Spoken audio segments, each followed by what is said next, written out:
Night Football game of the season was going on. We also had our first full slate night of basketball games going on since the NBA Cup started, because NBA Cup playoffs obviously happened through this past weekend and Tuesday. On Wednesday, it was just a couple of games. As you can see, Cavs lost to the Bulls. Cavaliers got a lot of problems. We'll be talking about that soon. And the Grizzlies beat the Timberwolves. Shout out to Jaren Jackson Jr., who I thought was by far the MVP of that game. How'd my boy Ja do? He still hurt? He's still hurt. He didn't even play. And Zach Edey's hurt as well. So this team ain't doing too hot right now. But a big win for them to keep them around 500 on Wednesday. But I'm here to talk about these Thursday games. First and foremost, Warriors-Suns. An absolute choke job in the second half by the Golden State Warriors, man. Steph Curry has his probably worst game of the season, 15 points, 3 of 13. And we were still in this game because Podziemski off the bench played really, really well. I thought Guy Santos off the bench had a really, really big impact on this game for the Warriors. But this was a Jimmy Butler night. 31 points on 17 shots, even hit his only three-pointer. He was kind of doing it all on the court. He was all over the place defensively. It was one of those great Jimmy Butler games. Man, if I have to see Draymond Green shoot another three-point shot, though, I'm going to lose my mind because, oh my God, there was one possession where 20 seconds of the shot clock goes by. The Warriors have great ball movement. It's one of those OG Warriors ball movement plays. Ball's swinging around. Players are getting to their spots, kicking it back out. Leads to a Draymond Green straightforward three. Doink. Right off the rim. Miss. We get the offensive rebound. Kuminga flies in for a great offensive rebound in this one. He kicks it right back out to Draymond Green. You know what he does? Lines up the same exact three he just missed. Bricked it again. I was sick of it, man. It made me watch this game thinking, man, if we can trade Draymond Green, Kuminga, and Pods, and whatever, how many picks it takes to get Giannis, do it in a heartbeat. You'd trade Draymond Green? At this point, yes, I think I would. Because I want to maximize this guy's prime and however long he's got left, Steph Curry. And I've gotten to the point now where I feel less and less confident watching Draymond Green play every year. Because he's getting older. And I hate to say it, but he is getting older. And he's still making $20+ million a year. As for Phoenix, I thought Colin Gillespie, I know the statistics, 16 points, 6 rebounds, 5 assists, plus 14, plus minus, led his team in plus minus. Stats say he played well. I did not think he had a good game at all. I thought he was all over the place. He had a bad transition miss. He had a couple really weird plays. He was a good player defensively. He's a good player overall. Thought it was a really, the statistics are going to say a little bit better than I thought he played. Dylan Brooks, same exact thing. He looked like a shot chucker all night long. Dude was trying to get into isolation situations with Jimmy Butler, trying to take advantage of Draymond when he got matchups. That is not the Dylan Brooks role. But you know what? Being the number 2 option, definitive number 2 option on this team, clearly has given him the empowerment to want to shoot the ball that many times. And you know what? Second on the team in scoring and a win. You cannot complain technically about that if you're a Suns fan. This game came down to a 0.4 second foul. I cannot believe they called it a foul. This game was tied 98-98, and then last play of the game. So frustrating. Oh, I just realized I scrolled too far. Hold on, let me go to the fourth quarter here. End of the game turned out to be Jordan Goodwin gets like an offensive rebound, goes up with the ball, barely even like gets, I don't know. It didn't even look like he shot the ball. Dylan Brooks misses the game-winning shot. Goodwin gets the offensive rebound. Technically, they call it a foul. He misses the first free throw. We think we're going to win. Made the second free throw with 0.4 seconds. They inbounded the ball, and the game was over. Shout out to Phoenix. This was a big game. I thought the Warriors needed to win this one. We've been on a bad losing streak recently. 6-11 on the road. If you can't see that, that is really, really bad. Phoenix is now 3 games over 500, looking to be a definite playoff team, or at least a play-in tournament team come the end of the season. But man, really, really wanted the Warriors to go into Phoenix and win that one. Unfortunately, we did not. Now, I know that the Atlanta Hawks lost this game, but man, you have to talk about who has been playing ridiculous basketball recently, and that is none other than Jalen Johnson of the Atlanta Hawks. Dude is playing at an MVP caliber level. 43 points yesterday, 11 rebounds, 9 assists, which brings his averages on the year to 24, 11, and 8. I mean, he is all over the place, man. Since Trae Young has gone down, he has been the absolute focal point of this Atlanta Hawks offense, and it's incredible the way that he's controlling the pacing, getting to his spots, shot creation, 3-level scorer. I mean, he does everything you want on the basketball court. But want to give a big shout out to the Charlotte Hornets, specifically in the first half of this game. I thought they shot the ball really well. I got to tune in a little bit to it. And LaMelo, how about LaMelo Ball hitting the game-clinching three-point shot over his former high school teammate, Onyeka Okongwu, on a switch. I thought that was pretty cool. Hey, LaMelo Ball, if you're going to be efficient from three, and you and Con Knipple are going to average 56 points combined, that's a backcourt that they'll believe in the future. But if you don't stay on the court, LaMelo, I'm sure that this team will see that Con Knipple games and say, man, we can build around that guy real quick. How's his defense, Knipple? Very good. Yeah. He's a good all-around player. Jalen Brunson hits the game-winning shot in Indiana. You guys knew this was going to be a tough game. Welcome in, Hockey Collector. Welcome in, Shaken Not Stirred. The New York Knicks win a close battle that I thought Indiana was going to have this game going into the fourth quarter, even specifically in the beginning of this game. Indiana was on a good run. You could see that the Knicks were very tired from the past couple of days. That in-season tournament run clearly had an impact on their mental state because Brunson looked tired. This team looked tired defensively. They were not running back on defense. They were all over the place for the first half of this game specifically. But then Jalen Brunson closed it out at the end. Big shout out to the guys on the bench, by the way. We have not been able to say that about the New York Knicks in a while with Thibodeau as their coach, but now with Mike Brown there. Look at this, Tyler Kolek off the bench continuing to have winning, impactful minutes. 16 points on 10 shots, 11 assists to 2 turnovers, and 6 rebounds. Great game by the lefty backup point guard Tyler Kolek, and also one of the most underrated pickups of the offseason. Dude was signed to a minimum contract, but Jordan Clarkson has come in now in big games and really helped out that bench unit. Much more shot creation off the bench than we've seen the Knicks have in a long time, outside of maybe a guy like Deuce McBride. But big win there for the Knicks. Proven that they're just becoming a championship team right in front of our eyes. Right now with the Eastern Conference looking all over the place, my number one team in the East would have to be the New York Knicks going into the kind of the middle of the season. I didn't get to watch this game much, but I did look at the box score, and I want to give a shout out to specifically Kel'el Ware. 22 points on 11 shots and 12 rebounds. Look at Bam Adebayo, by the way. 17 rebounds for your power forward, 12 rebounds for your starting center. A team like Brooklyn is not going to win a game if you're out-rebounding them that much. I was skeptical of moving Bam to the 4 at first because I didn't know how Bam's shot creation would be. Clearly, it doesn't even matter because just the defense that we're seeing from that interior. He's a great player out of bio. Bam is him. a great defender, high IQ guy, knows how to play in a basketball court. I will say, guys that are bigger than him defensively. Every single time. Everything he's always stood out with me. When he plays defense, it's like it doesn't even matter if a guy's bigger because he can jump and he gets so goddamn high, dude. It's like. But his shot creation and offensive limitations have kind of been what we've always looked at and said we want that to just take an extra step. Miami Heat are currently 15-12 without that really step needing to be taken because Norman Powell has been an all-star level pickup in the offseason from the Clippers. Kel'el Ware has made a huge second-year jump. Jaime Jaquez is having this incredible resurgence year for the Heat. Heat are looking good going into the middle of the season. We knew the Thunder would want to take this game personally because they own the Clippers' first-round pick. They bring the Clippers now to 15 games under 500, and the Thunder are still 25-2. Where them trees at, Kawhi? Where those trees at? James Harden obviously not playing in this one, so it was a really bad offensive showing by the Clippers. But what I will say is, even if James Harden and Chris Paul were in their prime, they would have no chance against this Thunder team. Even with no Isaiah Hartenstein, they came in. Shai Gilgeous-Alexander has a quote-unquote technically bad game for him, only 32 points on the night. Chet Holmgren is solidifying himself as an all-star this year. J-Dub, missing the first couple of games of the season was huge for money financial-wise for this Oklahoma City Thunder team because now they can't pay him that crazy extension because he's ineligible for the All-NBA awards, but man, he's proven to be just as good as he was last year. J-Dub, since coming back from injury, is averaging 18 points, 5 rebounds, and 6 assists. Good win there for the Thunder. Just dig in the grave even deeper for the Clippers.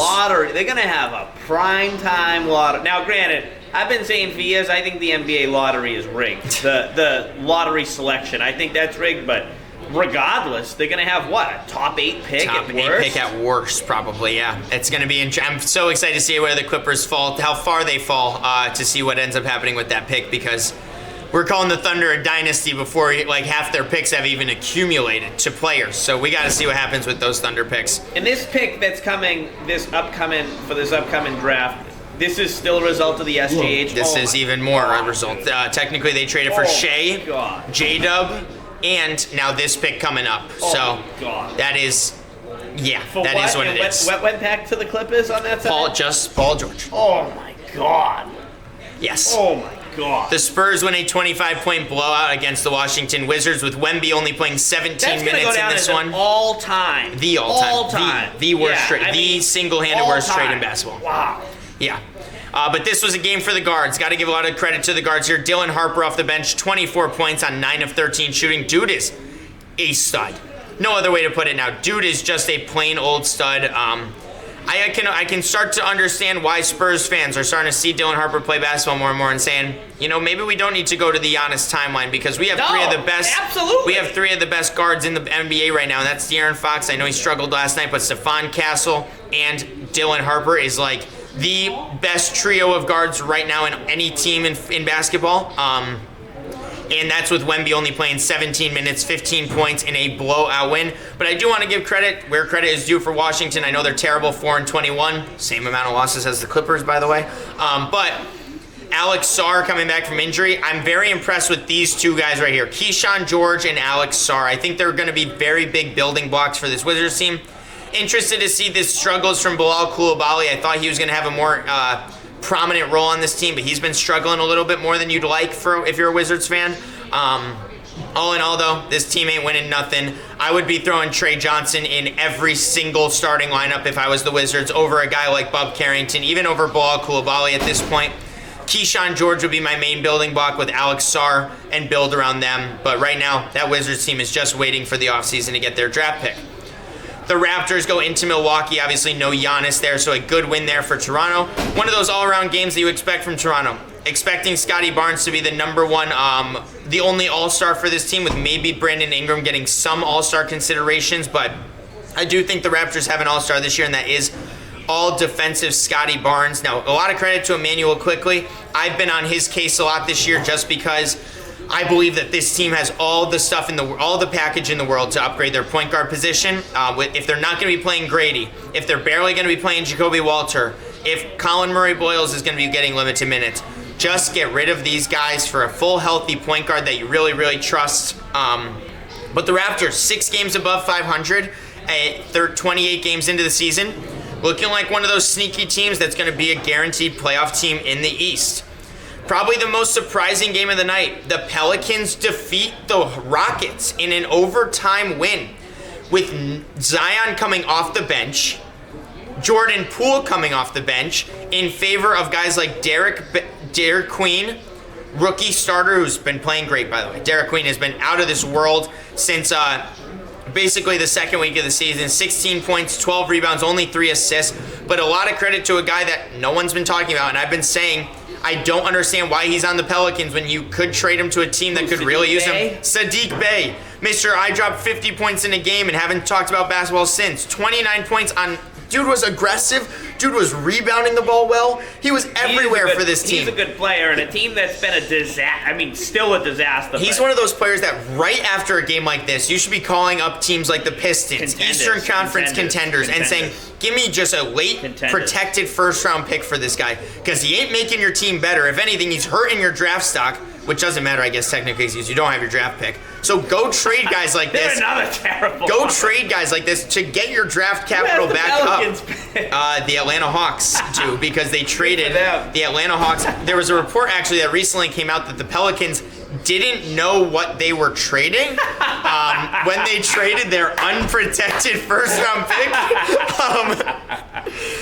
These teams are so stupid. When I saw that last year or 2 years ago. That was just that was not even a year ago. That was during the NBA draft. They traded their unprotected first-round pick to move up to take Derek Queen, and. Yeah, you guys see what's happening right now. And they probably could have still got Queen, right? Because how many spots did they give up? And maybe they could have. But that was kind of the funny thing, was just like, you're trading your unprotected first-round pick to move up from like 19 to 13 when I don't know. It was just a funny. And then, by the way, technically the Hawks said we got the guy we wanted to get because they actually traded farther back in the draft and still got the guy they wanted. This team should be taken away. The Pelicans are a classic team. They should be taken away from their ownership and just move to Seattle and just put up for sale immediately. Oh my god. Another overtime win to talk about. They would trade it. I don't know. That's crazy. Whatever it was hysterical, but.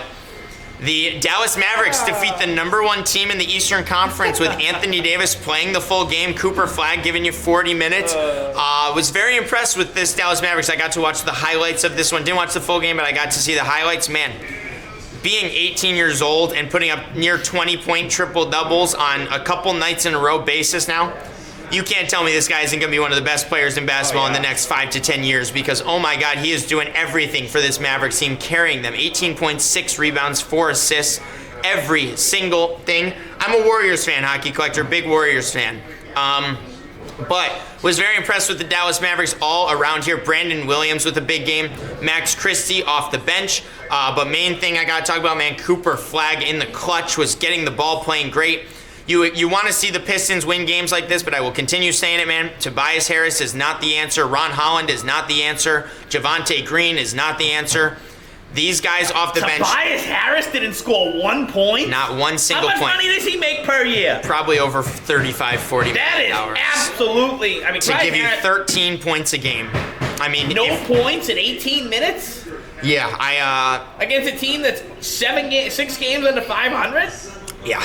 This Pistons team needs to make a move if they want to be true contenders in the East. We've been saying it. I know that they're 15 games above 500, the exact opposite record of the Clippers. I'm going to bash on the Clippers as much as I can at all times. But 21 wins, 6 losses. Very impressed with what I've seen from the Pistons so far. But games like this just make me feel like if they don't make one of those big moves for a big star at the deadline, they're going to be limiting their success in the playoffs. I've never understood how Tobias Harris, it feels like, has constantly gotten these big contracts. I've never thought he was a good player. Like, his entire career, I just never understood it with him. They chose what's it called? Philadelphia. I don't understand anything about Tobias Harris where, like, granted, I know he's older now, but even 6-7 years ago, I just didn't understand anything about it. No, I never forget when Jimmy Butler beat the Philadelphia 76ers in the playoffs to say, they chose Tobias Harris over me. He was right. And he was right, completely right.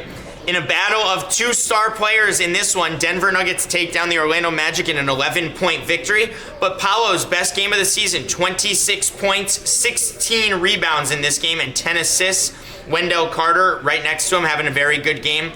But it doesn't matter because if you look at that second quarter, 43 points scored by the Denver Nuggets in that second quarter. Jamal Murray. This is the first season of his career that I would really say I would be surprised that he is not an all-star. I believe that the Denver Nuggets should have 2 all-stars this year, and Jamal Murray should be one of them. He has been incredible. 25 points, 50% shooting, 7 assists. He has been ridiculous this year alongside Jokic. But I will say, I think a big reason why is because they have the bench players to not just make it a 2-man game all the time.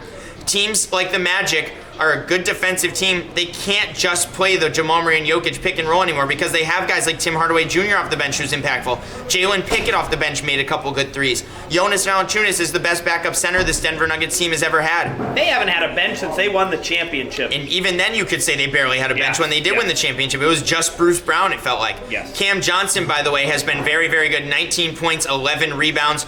He's starting to find his role in this, but the Denver Nuggets, 20 wins, 6 losses on the season. Hi, Grace. That's my sister, by the way. Hi, Grace. How you doing? Luka Doncic, man. You might have to start really talking about him as maybe the leader in MVP frontrunners. I don't know. These statistics are insane. 45 points, 11 rebounds, 14 assists, 5 steals, guys. 5 steals for Luka. What reality are we living in that this is happening now? Look at this. Every player in the starting lineup of this game, 10 plus points, 13 plus points. Actually, Rui with an efficient game. Marcus Smart with an efficient game. Jackson Hayes didn't miss a shot. I know this Utah team is bad at defense, but man, they went into this game losing going into the fourth quarter and dominated that fourth quarter by 12 points to take home a win. The Lakers look better and better every time I watch them, even with a couple players that are not even playing, like DeAndre Ayton missing this game, Austin Reeves out for this game. They've dealt with a lot of more injuries than people want to give them credit for. 19-7 for the Los Angeles Lakers in an 8-point win over Utah. How many minutes did LeBron play this game? LeBron played 33 minutes, 28 points, hit all his free throws, 7 assists, 10 rebounds. That's a good LeBron game. Now, I still want to give credit. No Larry Markin in this one. No basically anyone for Utah in this one. But, man, I put him in my All-Star ballot yesterday. If you guys were here, Keontae George continues to impress me every time he steps on the basketball court. 34 points, 8 assists, 4 rebounds. Gets to the free throw line very well. Now, I will say the Lakers don't have good perimeter defenders. You could call Marcus Smart what you want. He's okay now. Yeah. But Keontae George took advantage of the Lakers' lack of perimeter defense, and 34 points almost carried that team to a win. But unfortunately, the offensive firepower of the Lakers was just too much. And in the last overtime game of the night, unfortunately didn't get to catch any of this one either, but I watched the highlights afterwards. The Portland Trailblazers starting lineup just absolutely dominated this one. Scoring, look at that, 17, 20, 19, 35, 26 points in an overtime win.